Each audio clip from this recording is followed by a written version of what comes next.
اب چلتے ہیں اپنے اگلے برج کی طرف جو کہ برج جدی، اور آپ کو بیان کریں گے کہ ان کا 21 سے 31 جنوری کا یہ اشرہ علم نجوم کی روشنی میں کیا کچھ بیان کر رہا ہے۔ وہ افراد جو 22 دسمبر سے 19 جنوری کے اشرے کے دوران پیدا ہوئے ہیں وہ برج جدی کے تحت آتے ہیں۔ اس کے علاوہ وہ افراد جن کو اپنی تاریخ پیدائش معلوم نہ ہو مگر ان کا نام جیم، خے، گاف سے شروع ہوتا ہے تو وہ برج جدی کے تحت آئیں گے۔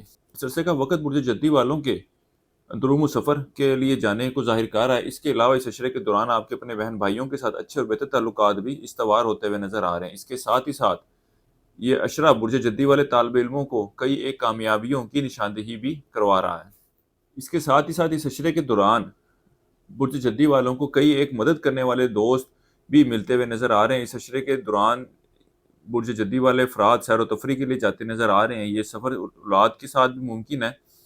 اس کے علاوہ کاروباری حوالے سے بھی یہ وقت برج جدی والوں کے لیے اندرون و سفر کے لیے جانے کو ظاہر کر رہا ہے، اور کاروبار کی بڑھوتری کے لیے، کاروبار کو فروغ دینے کے حوالے سے بھی ایک اچھا وقت ثابت ہونے جا رہا ہے۔ اس کے علاوہ وہ برج جدی والے افراد جو کاروبار کے آغاز کا ارادہ رکھتے ہیں ان کو بھی چاہیے کہ اس اشرے کے دوران ضرور کوشش کریں، اللہ کے فضل و کرم سے بہتر نتائج کا حصول ہوگا۔ اس عرصے کے وقت کے دوران برج جدی والے افراد مال اور دولت کماتے ہوئے نظر آ رہے ہیں، لیکن اس کے ساتھ ہی ساتھ اس اشرے کے وقت کے دوران یہ مال یہ خرچ کرتے ہوئے بھی نظر آ رہے ہیں، یعنی کہ کوئی ایسی صورتحال نظر نہیں آ رہی کہ پیسہ یا دولت جو ہے وہ ان کے پاس رک جائے۔ اس کے علاوہ اس وقت کے دوران یہ انتہائی سمجھداری اور ہوشیاری چلاکی کے ساتھ لوگوں سے اپنے کام نکلواتے اور کرواتے نظر آ رہے ہیں۔ اس کے ساتھ ہی ساتھ جہاں ان کا یہ کام یا بات نہ سنی جائے گی یا نہ ہو پائے گی وہاں یہ سختی کا مظاہرہ بھی کرتے ہوئے دکھائی دیں گے۔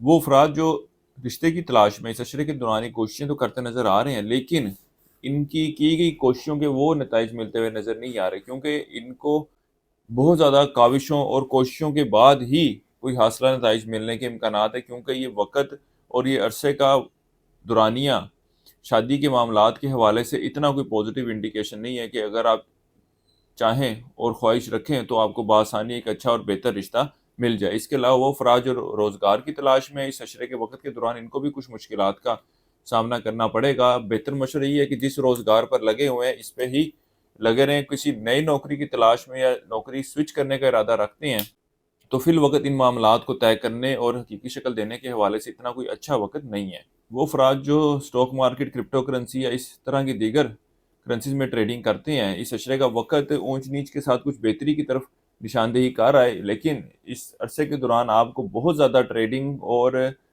ان معاملات سے کسی بھی قسم کی لاپرواہی برتنے کی ضرورت نہیں ہے، ورنہ آپ کو نقصان ہو سکتا ہے۔ اس کے علاوہ اس اشرے کے دوران لوگوں کے ساتھ لین دین کے دوران بہت زیادہ محتاط رہیں، یہ آپ کو مالی حوالے سے نقصان پہنچانے کی کوشش کرتے ہوئے نظر آتے ہیں۔ وہ افراد جو مستقل بیماری کا شکار ہیں اس اشرے کے وقت کے دوران ان کو اپنی صحت کے معاملات کے حوالے سے کچھ زیادہ احتیاط برتنے کی ضرورت ہے، کیونکہ اس اشرے کا وقت صحت کے معاملات کے حوالے سے کوئی بہت زیادہ مثبت صورتحال کی نشاندہی نہیں کر رہا۔ اس عرصے کے لیے ایک وظیفہ آپ کو بتا رہا ہوں، وہ ہے آیت الکرسی کا 7 مرتبہ آپ نے پڑھنی ہے روزانہ۔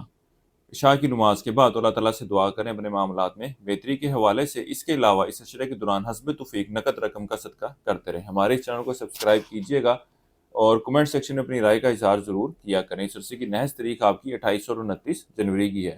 برج جدی والوں کے لیے اب تک اتنا ہی۔ اللہ حافظ۔